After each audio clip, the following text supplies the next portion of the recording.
In today's video, I'm going to teach you how to get a job at Meta as a project manager. Now, this is actually part 2 in a 3-part video series. In the first video, I covered the first round interview with the head sourcer, but in today's video, I am going to cover the project manager interview process with Meta in the second step. And this is with a peer. It's with a senior project manager, someone who you might work with, someone who intimately knows the position and really brings the heat from a question perspective, in my opinion. So what we're gonna do right now is we're gonna actually jump into the questions they asked, and I'm gonna teach you how to answer them. Now, they started with introductions, kind of back and forth. It was very conversational, but quickly this evolved into an interview question where they were asked 4 different behavioral interview questions. Now, a behavioral interview question, if you're not familiar, is any question that starts with, tell me about a time when, or can you give me an example of a time?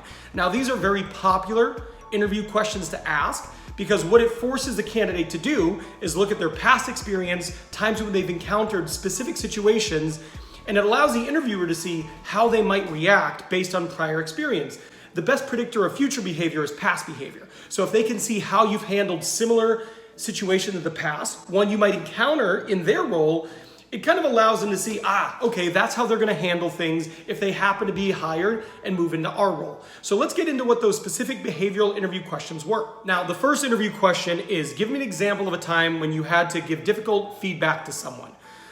This is a very common question for a project manager to have to handle, because quite frankly, when you're when you're running a project, when you're actually managing a project, you're often managing the actions of people who don't report directly into you. Sometimes they do, but often they dotted line into you, so you have to work with multiple different teams and you have to guide them and influence them without any direct managerial authority. So being able to give feedback effectively is certainly important.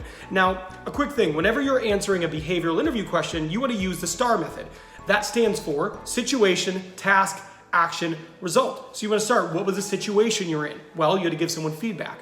I was a project manager and I had to give someone feedback. What was a task? The task was actually providing them with feedback on a project you were managing. The action. So the action was how you specifically provided them with feedback in a way that would be productive and help you achieve the end goal you wanted. And result was what happened. Were they receptive to that? Did they modify their behavior, etc.? So what I would do is I would pick a time in your experience that you had to do this. Find a time that makes sense. You had to provide it to someone. You were able to give them advice that helped them. They were receptive to it, and the end result was that they changed their behavior and the project was better off for it. Now, I can't tell you exactly what to say because you need to pick something specifically from your background, from your environment, but if you can find something similar to the type of work you'd be doing at Meta, and you are honest, straightforward, and pleasant, and you provided the feedback to someone that was difficult, but you did it in a fair and pragmatic way, and they received it and they changed their behavior. That's really what you're looking for. So think of an example of a time you've done that and use that. Next question is a great one, and it's give me an example of a time where you had to deal with a situation without all of the information. This is a great question because when you find yourself in a project manager role, often you will need to make decision without the benefit of having every single piece of information you'd like to be having. That is common. So again, situation, task, action, result. I think what's key here is they're looking for somebody who can take most of the pieces of a puzzle and be decisive, right? The reality is you're not always going to have the benefit of having every single piece of information. So what was the situation? Where were you? What was the job? What was the task? Because you had to make a decision with limited information. You looked at all of that, then you decided to take action. What was the action you took and what was the result? And it's always good, especially in situations like this, to throw an L on the end for lesson.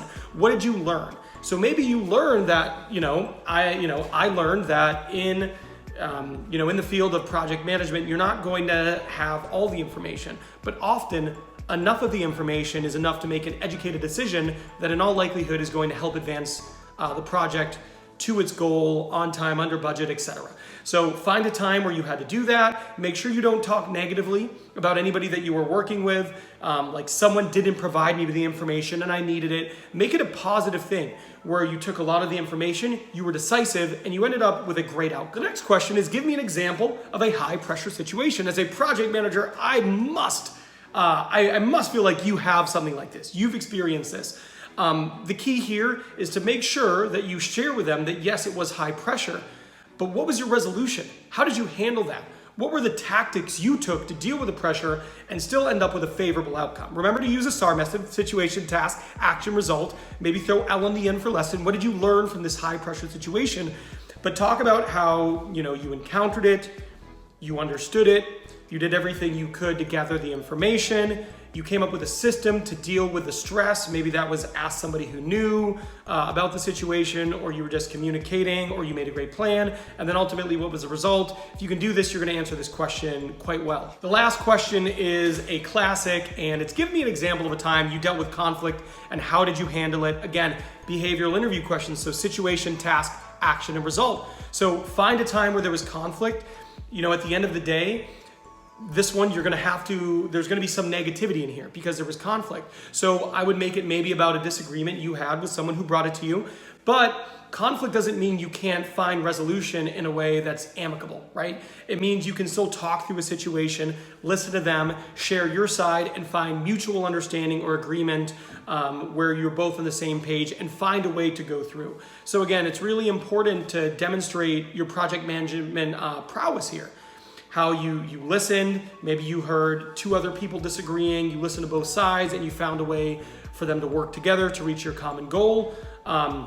And again, what did you learn from this situation? It's also important that you explain to them or you share with them that this is common and that you're comfortable with this.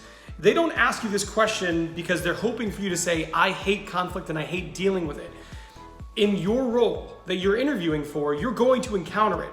So it is important that you demonstrate a level of comfortability with it, and that should come across in your answer. And if you can do that, you are gonna do great. Now this video is done, but you gotta watch this one because this is the final video in the 3-part interview series. This is the final interview as a project manager. If you have watched this video, you've watched the first one, you basically have to watch this one. You're almost like contractually obligated to this point, but if you watch this video, it's going to prepare you for the final interview. That way you can land a job as a project manager at Meta.